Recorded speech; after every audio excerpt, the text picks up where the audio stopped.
As the playoffs begin, Hartsville is right where they want to be, undefeated and at home. First round opponent from clear across the state, Westside Anderson. Westside's basically a young football team. They only have a few seniors at star, but they have some real good talent. They throw the ball extremely well, have a running back that has over 1,000 yards rushing, and defensively they have some outstanding players. Last week's win over Dillon assured Hartsville that, yes, they are the area team to beat, and at home makes it even better.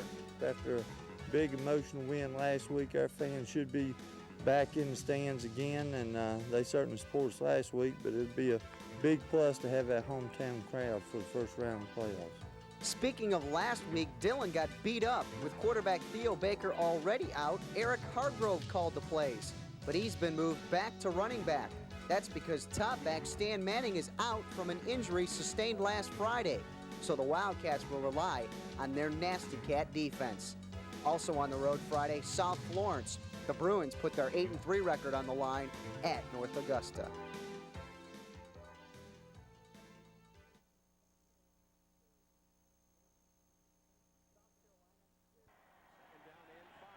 South Carolina clearly out of the bowl picture. Clemson has clinched. For the Gamecocks, a win Saturday might be more important in terms of next year's success.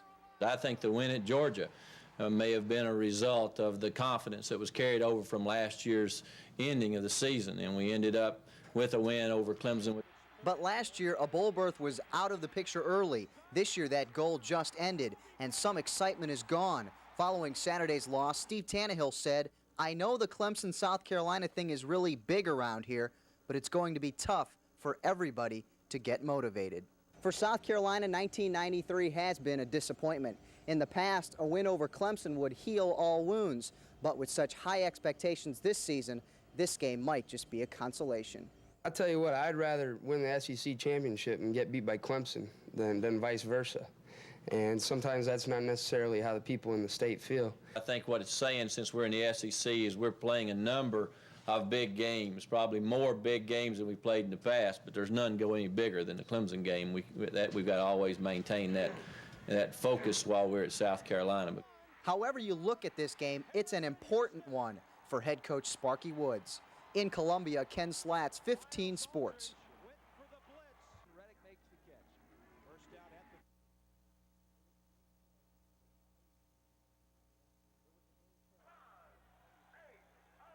It was a game Carolina will always remember, and one Clemson has tried to forget. In fact, following last year's win, Gamecocks quarterback Steve Tannehill signed his name in a paw print, something that can't be forgotten, well, for true Tigers. Certainly nobody likes what happened last year and kind of the way they handled it. I don't think anybody appreciated that. There's one thing to beat somebody. There's other thing if you want to do the certain things they did, and that wasn't really fun, and we didn't appreciate them doing it. Tannehill is the one that runs his mouth a lot, and I guess when we go out there this week, we're not going to try to get onto his level or something like that and talk us out of our game, but we're just going to go out there and play one play at a time, and at the end we'll let the outcome show. What has appeared to be a disappointing season for Clemson is not. Check it out. They're 7-3 and heading to a bowl game. Their only major step, well, of course, defeat South Carolina. I particularly used to be a South Carolina fan myself. But, I mean, this is a big game for me. And to be able to go down there, I think I probably enjoy it more down there than I do up here, It doesn't matter who's the coach. It doesn't matter what the year. And it's still, I mean, the one you got to live with your friends or so-called friends in the same town anyway, 365 days a year. Reporting from Clemson, Ken Slats, 15 Sports.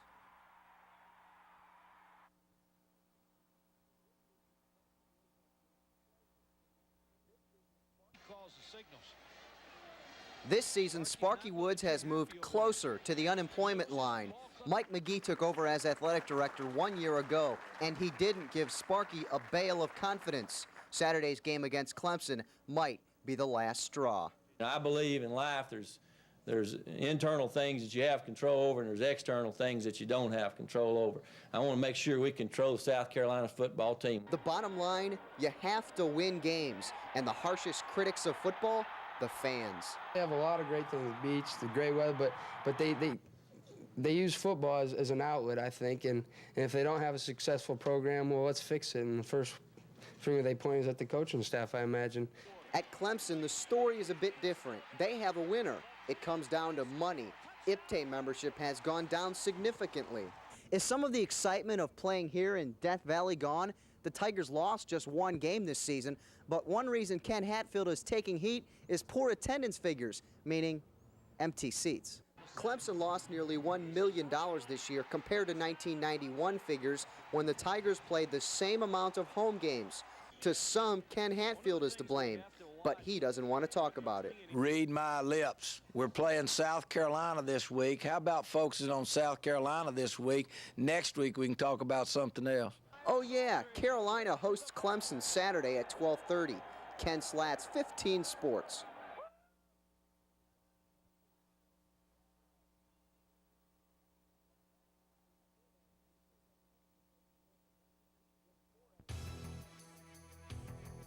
In 4A, Hartsville's at home to face North Augusta. That's our TV 15 game of the week. Dillon goes on the road again to Lancaster. A win moves them closer to the state finals and a possible rematch with the Red Foxes.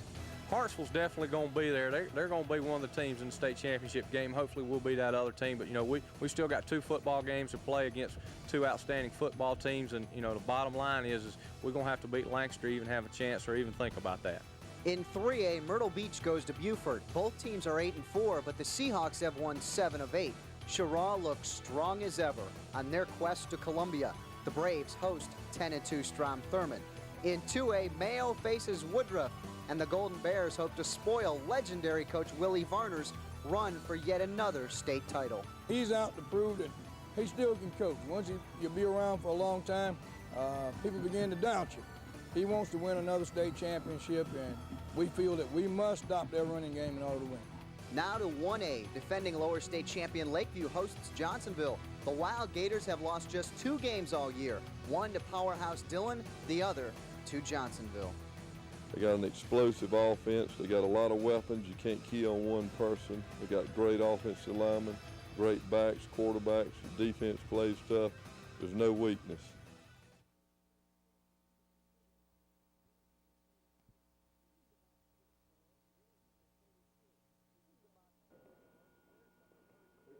He's about 6'4", wears number 32. He's Joey Hart, and the reason he's at Coastal Carolina is to help put this small school on the big map.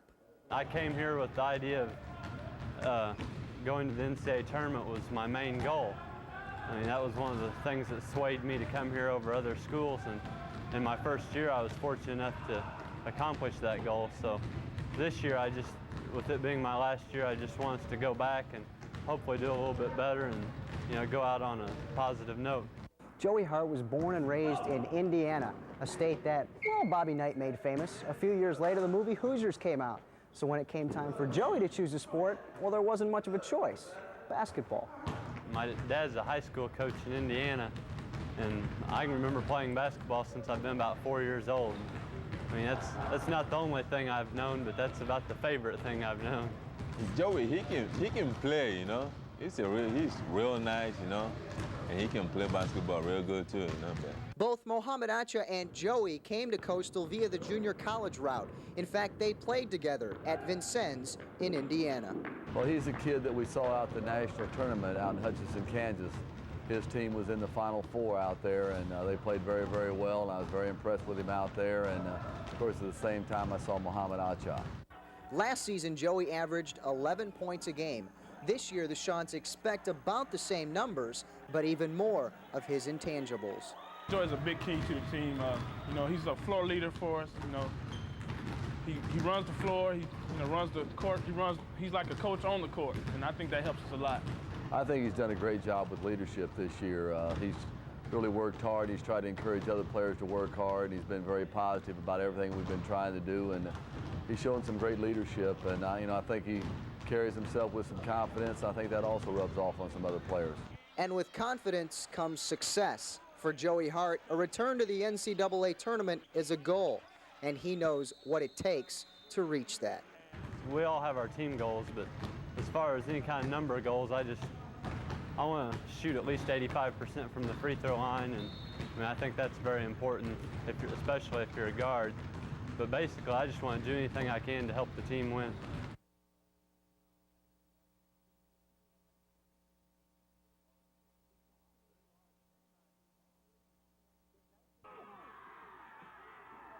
In 1989 and 90, Marty Williams' Flashes lost to Lakeview in the lower state semifinals. This year, former assistant Doug Hinson is in charge. And last week, Johnsonville eliminated those Gators. The win over Lakeview is a big one. These guys, they knew they could beat them. They worked hard to do it, but you can't stop there. You know, I tell them that you don't succeed, and success is never final until you're finally winning the state championship.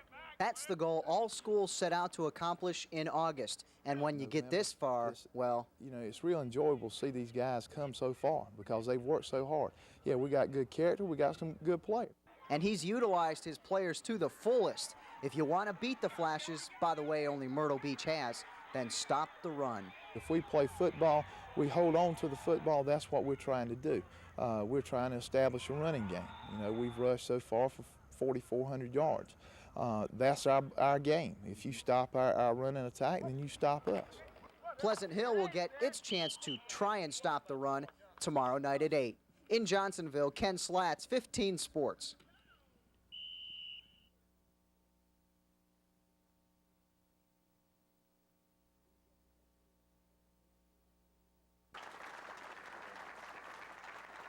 In just 1 year, Athletics Director Mike McGee has changed leadership of both major revenue-producing sports.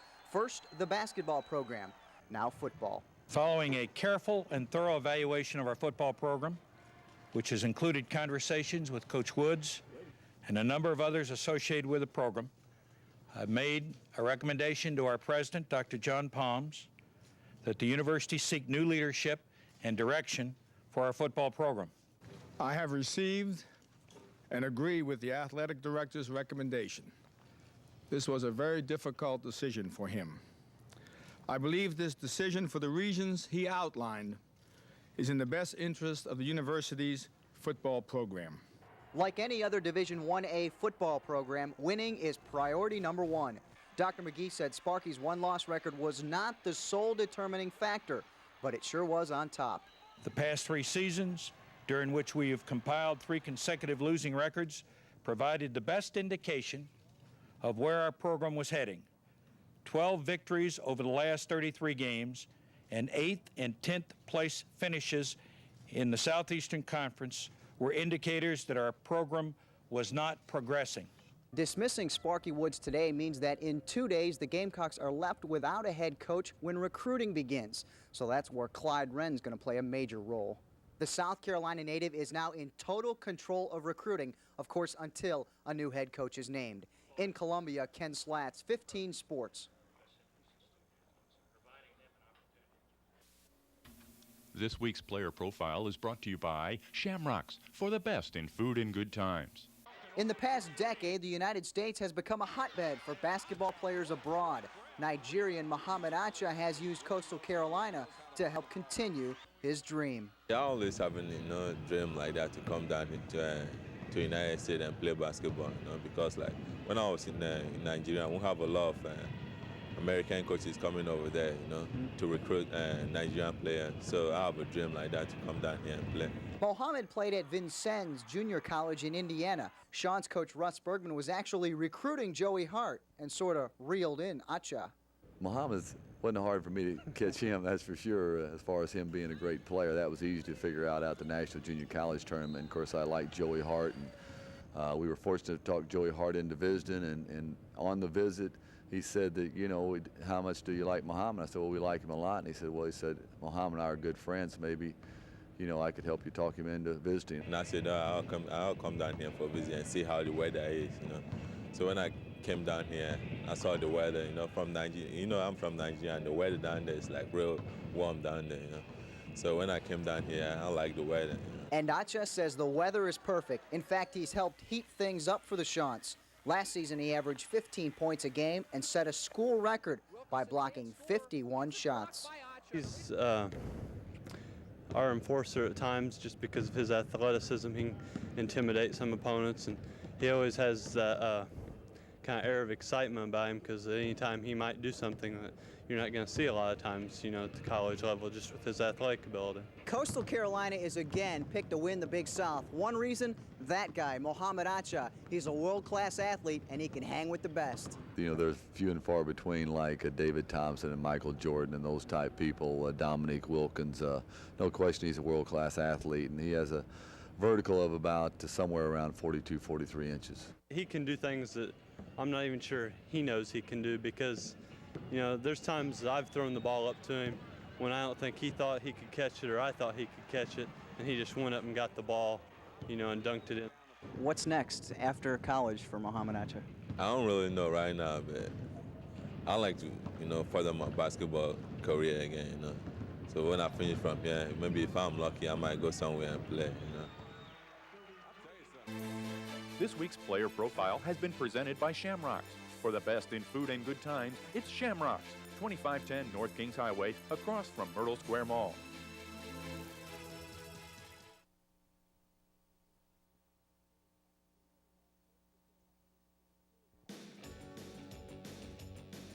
At 2-1, Coastal Carolina looks to improve on 3 shaky performances.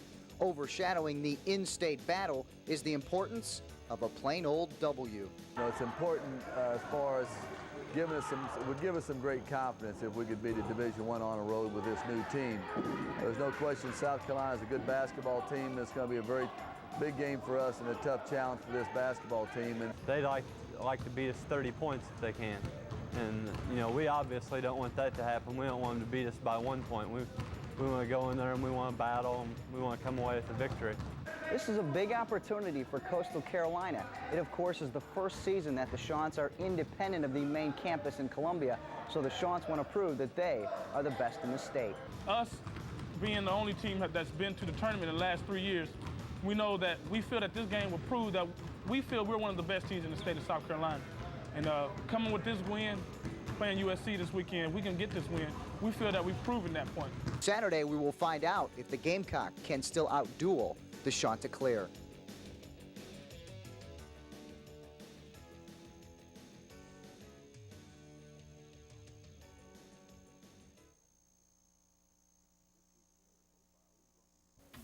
This week's player profile is brought to you by Shamrocks, for the best in food and good times. It's the hometown kid from the beach, Alfonso Grissett. They call him the Fonz for short, but it might be because he's as cool as the character from Happy Days. You know, on the court, he looks mean, you know, he plays hard, but off the court, he's a gentle giant. He's funny, he's soft, you know, laid-back type of person. He's a very loose guy. I think he's kind of team comedian. So sometimes I think he's a little stupid, sometimes I think he's a little silly, but he always seems to make me laugh.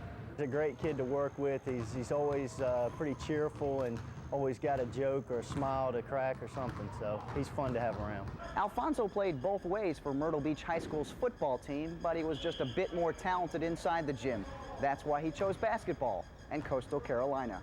I think I decided to play basketball because football wasn't really my first love. Basketball was my first love, and I just loved the game, so I just decided to play this rather than football. On the court, Alfonso earned his letter last season, but this year his role has grown, and he's going to be called upon quite a bit. I just, you know, I'm gonna go out there and play hard defensively. You know, over the summer I worked on my three-point shot a lot. You know, so whenever that's open, I'm gonna take it. But you know, I'm just go out there and play hard and try to help the team in the way I can. Basically, he has a great quickness and speed, and when he comes in the game, he ups the tempo on offense and defense. He creates a lot happening, and fortunately for us, it's been things that have happened good for us. And Alfonso is really grew and become a lot as a player from last year. This year, especially his shooting has gotten much better this year. We're willing to play our bench more this year, and for him to provide us with quality minutes, there's going to be many times during the season when he's going to be called upon, and we're going to need him to do the job. He's an excellent defensive player. He has great quickness, and he puts a lot of pressure on the ball. Offensively, he's come a long way in understanding his role as a point guard, running the team first and looking for his shot second. And as a team player, Alfonso knows exactly what Coach Bergman needs out of him. That's simply defined. One of his key words would be aggressive. You know, I think that I'm a pretty aggressive player. You know, I like to go out there and mix it up and play hard and have a good time. This week's player